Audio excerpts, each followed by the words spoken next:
எல்லே இளங்கிளியே இன்னும் முறங்குது சில்லென்றழையின்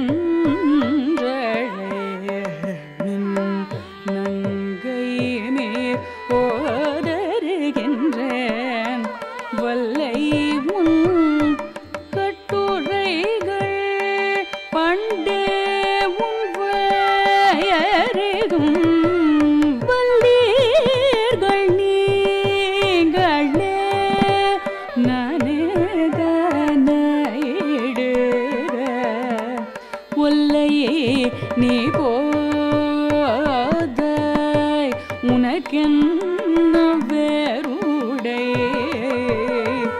எல்லாரும்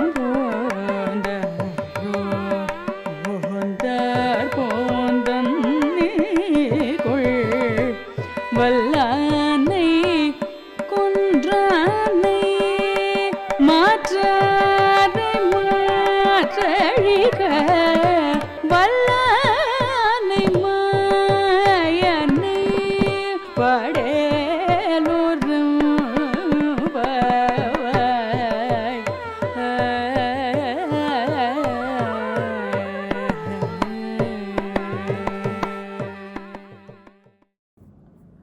பாதகங்கள் தீர்க்கும் பரமனடி காட்டும் வேதமனைத்துக்கும் வித்தாகும் கோதை தமிழ் ஐயைந்துமைந்தும் அறியாத மானிடரை வையம் சுமப்பதும் வம்பு.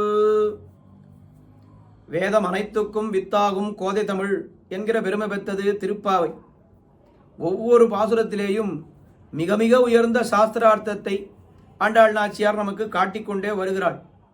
அப்படிப்பட்ட அர்த்தங்களுக்கெல்லாம் தலையாய ஒரு அர்த்தம், எல்லா அர்த்தங்களை காட்டிலும் உயர்ந்த அர்த்தம் ஒன்று உண்டு என்னால் அது எந்த அர்த்தம்? இந்த பாசுரத்திலே நமக்கு ஆண்டாள் காட்டக்கூடிய ஒரு அர்த்தம். என்ன அர்த்தம்? நானேதான் ஆயிடுக என்கிற உயர்ந்த ஸ்ரீ வைஷ்ணவ லட்சணம் அது இந்த பாசுரத்திலே காட்டப்படுகிறது. அழகிய மணவாள பெருமாள் நாயனார் என்கிற ஆச்சாரியர் இந்த பாசுரத்துக்கு வியாக்கியானம் சாதிக்கும் பொழுது திருப்பாவையாகிறது இப்பாட்டு, இதுதான் திருப்பாவை. இந்த பாசுரத்தினுடைய அர்த்தத்தை தெரிவிக்க வந்ததுதான் திருப்பாவை. இதற்கு முன்னே நாம் அனுபவித்த 14 பாசுரங்கள் இதற்கு முன்னுரை. இதற்கு மேலே நாம் அனுபவிக்க இருக்கின்ற 15 பாசுரங்கள் அது இந்த பாசுரத்தை விவரிக்கக்கூடிய அர்த்தங்கள் என்று ரொம்ப அழகாக காட்டுகிறார். என்ன அர்த்தம் என்னால், நம் மீது இல்லாத குற்றத்தை ஒருவர் ஏறிட்டாலும் அதற்கு இசைகை என்கிற உயர்ந்த ஸ்ரீ வைஷ்ணவ அனுஷ்டானம் அது இந்த பாசுரத்திலே காட்டப்படுகிறது என்று ரொம்ப அழகாக ஆச்சாரியர்கள் வியாக்கியானி தருளி இருக்கிறார்கள். எல்லே இளங்கிளியே இன்னமுறங்குதியோ சில்லென் அழையேல் மின் நங்கமீர் போதருகின்றேன் வல்லையுன் கட்டுரைகள் பண்டே உன் வாயரிதும் வல்லீர்கள் நீங்களே நானேதானாயிடுக ஒல்லை நீ போதாய் உனக்கென்ன வேறுடையை எல்லாரும் போந்தாரோ போந்தார் போந்தெண்ணிக்கொள் வல்லானை கொன்னானை மாத்தாரை மாத்தழிக்க வல்லானை மாயனை பாட பாடேலோரெம்பாவாய். கடைசியாக ஒரு கோபிகையை எழுப்புகிறார்கள். அவளை என்ன சொல்லி எழுப்புகிறார்கள்? எல்லே இளங்கிளியே இன்னும் உறங்குதியோ. இனிமே அடையாளம்லாம் சொல்ல வேண்டாம்னு முடிவு செய்து விட்டார்கள். என்ன அர்த்தம்? எல்லே அடி என்ன அர்த்தம்? இளங்கிளியே எங்களுக்கு எல்லாம் அவள் ரொம்ப எல்லாரை காட்டிலும் வயதிலே சிறியவள், அதனால் இளங்கிளியே, இல்லை கிளி போலே பசுகு பசுகுன்னு இருக்கக்கூடியவள் இளங்கிளியே இன்னும் உறங்குதியோ.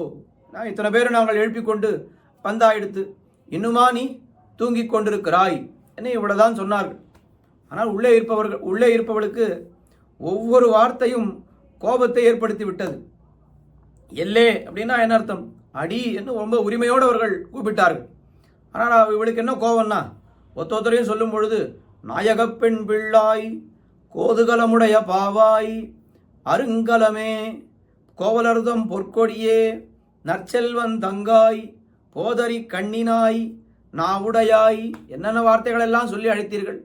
என்னிடத்துல வரும்பொழுது எந்த வார்த்தையுமே இல்லை, உங்களிடத்தில் எல்லாம் தீர்ந்து விட்டது. வெறும் எல்லே அடியே என்கிற வார்த்தை மட்டும்தான் என்னிடத்திலே உபயோகித்திருக்கிறீர்கள். சரி, அந்த வார்த்தை கோபத்தை ஏற்படுத்தி விட்டது. அதற்கு மேலே இளங்கிளியே அப்படின்னா என்ன அர்த்தம்?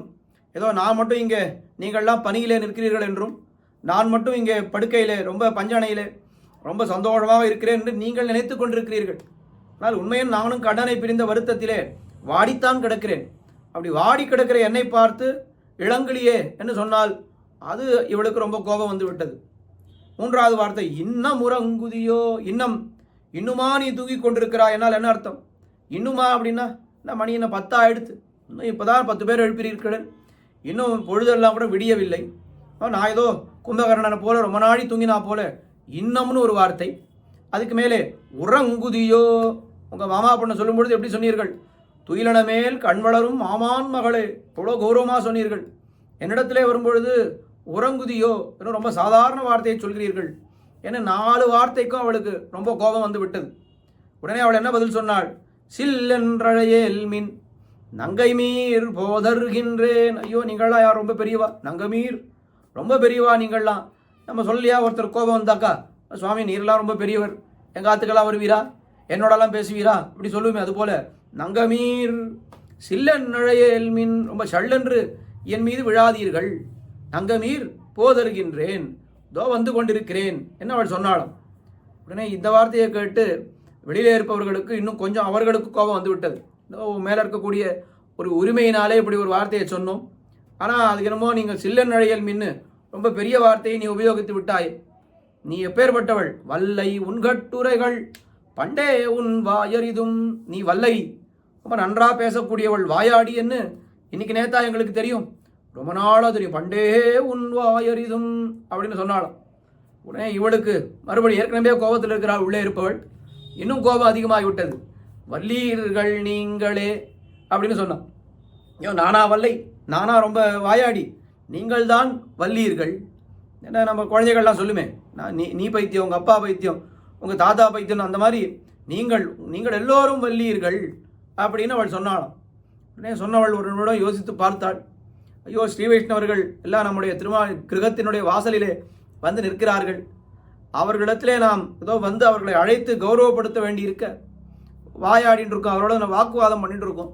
அதுவும் இல்லாமல் ஏதோ ஒரு வார்த்தை அவர்கள் தான் நம்ம மீது இல்லாத ஒரு குற்றத்தை ஏறிட்டாலும் சரி, நம்ம ஏதோ ஒரு உரிமையை சொல்கிறார்கள்னு அதற்கு இசையாமல் ஒவ்வொன்றுத்துக்கும் பிரதி வார்த்தையை நாம் பேசிக்கொண்டிருக்கிறோமே, பெரிய தவறு பண்ணிவிட்டோம், அபச்சாரப்பட்டு விட்டோம் அடியவர்களிடத்திலே என்று உணர்ந்தாள். உடனே என்ன சொன்னாள்? நானே தான் ஆனாயிடுக. ஐயோ, என்னுடைய குத்தந்தான் என்று நம்மீது இல்லாத ஒரு குற்றத்தை ஒருவர் ஏறிட்டாலும் அதற்கு இசைகை. யார் இருந்தார்கள்? இப்படி பரதாழ்வான் சொன்னார், ராமன் காட்டுக்கு போவதற்கு யார் காரணம் என்று யோசித்து பார்த்தார். இந்த கூனிதான் காரணம் என்று நினைத்தார். இல்லை கூனி இல்லை, அவள் சொன்னா கைகேயிக்கு எங்கே புத்தி போச்சு, கைகேயி தான் காரணம்னு நினைத்தார். கைகேயி சொன்னா தசரதனுக்கு எங்கே போச்சு புத்தி, தசரதன் தான் காரணம் அப்படின்னு நினைத்தார். தசரதன் சொன்னா ராமனுக்கு எங்கே போச்சு புத்தி, போகமாட்டேன்னு சொல்லியிருக்க வேண்டியது தானே, அப்போ ராமன் தான் காரணம்னு நினைத்தார். ஐயோ, ராமன் என்ன பண்ணுவார், அப்பா என்ன சொன்னாரோ அதை அப்படியே கேட்கக்கூடிய ஒரு ராமன், அப்போ அவர்லாம் காரணம் இல்லை, யார் காரணம்தான்? நான் தான் காரணம். அத்பாபமேவாத்ர நிமித்தமாசீத்து வனப்பிரவேசே ரகுநந்தனஸ்யா. என்னுடைய பாபம்தான் காரணம், இல்லை நான் பிறந்ததே ஒரு பெரிய பாபம் என்ன, இல்லாத ஒரு குற்றத்தை தன் மீது ஏறிட்டு கொண்டாரே பரதாழ்வான், அப்படி ஒரு உயர்ந்த குணத்தை காட்டுகிறாள் இந்த கோபிகை. நானே தானாயிடுக என்ன அந்த செய்த தவறை உணர்ந்தாள். அபராத க்ஷாமணம், மன்னிப்பும் கேட்டாள். உடனே எல்லோரும் சேர்ந்து வெளியில் இருப்பவர்கள் என்ன சொன்னார்? ஒல்லை நீ போதாய் உனக்கென்ன வேறுடையை. ஒல்லை நீ போதாய், வேகமாக நீ வா, உனக்கு மட்டும் என்ன தனி வழி, உள்ளே நீ இருந்து கொண்டு அனுபவித்து தனியாக எம்பெருமானை அனுபவித்துக் கொண்டிருக்கிறார் என்று கேட்டார்கள். உடனே எல்லாரும் போந்தாரோ, எல்லாரும் வந்தாகிவிட்டதா? நேற்றிரவு வருகிறேன் என்று சொன்னவர்கள் அத்தனை பேரும் வந்தாகிவிட்டா? எல்லா போந்தார் போந்து எண்ணிக்கொள், எல்லாரும் வந்தாகிவிட்டது. உங்களுடைய ஆத்துக்கு தான் கடைசியாக வந்திருக்கிறோம், நீ வந்தால் நம்முடைய கோஷ்டி பூர்த்தியாகிவிடும், நீயே வந்து எண்ணிக்கொள், ஒத்தொத்தரையும் தொட்டு எண்ணிக்கொள், போந்தார் போந்து எண்ணிக்கொள்.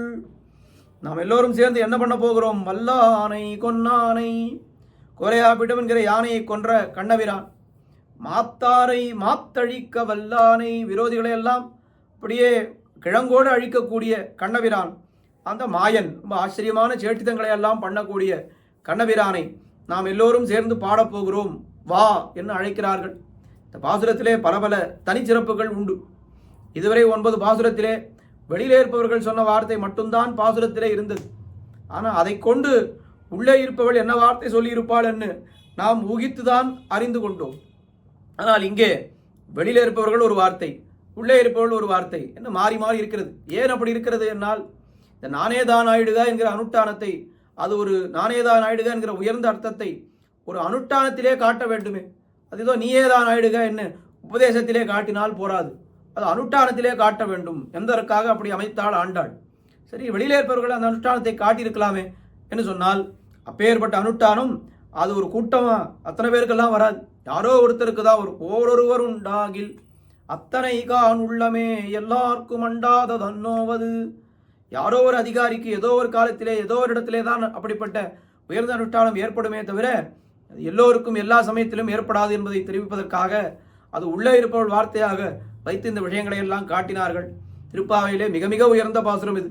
இந்த பாசுரத்திலே அனுபவிக்கக்கூடிய ஒரு திவ்ய தேசம் எது என்னால், அதுவும் மிக மிக உயர்ந்த திவ்ய தேசமான திருவல்லிக்கேணி என்கிற திவ்ய தேசம் என்று காஞ்சி சுவாமி காட்டியிருக்கிறார். வல்லானை கொன்னானை என்ன விற்பெரு விழவும் கஞ்சனும் மல்லும் வேழமும் பாகனும் வீழ செத்தவன் தன்னை பத்தலர் வீய கோல் கையில் கொண்டு பார்த்தந்தன் தேர் முன்னின்னானை. இதே சரித்திரத்தை தான் பாடி மங்களாசாசனத்தை தொடங்குகிறார் திருமழிசை ஆழ்வார். அதுக்கு மேலே சந்தமல் குழலார் அளக்கண்ணூத்துவர்தம் பெண்டிருமெய்தி நூல் இழப்ப இந்திரன் சிறுவன் தேர் முன்னின்னானை திருவல்லிக்கேணி கண்டேனே மாத்தாரை மாத்தழிக்க வல்லானை மாயனை என்ன அந்த கண்ணபிரான் பண்ணின ஆச்சரியமான சேட்டிதங்களை எல்லாம் இந்த பதிகத்திலே பார்த்தசாரதி எம்பெருமானை மங்களாசாசனம் பண்ணும் பொழுது அனுபவிக்கிறார் திருமங்கை ஆழ்வார். ஆக இந்த பாசுரத்தாலே திருவல்லிக்கேணி திவ்ய தேசம் ஸ்ரீ பார்த்தசாரதி பெருமாள் உணர்த்தப்படுகிறார் என்று காஞ்சி சுவாமி காட்டியிருக்கிறார்.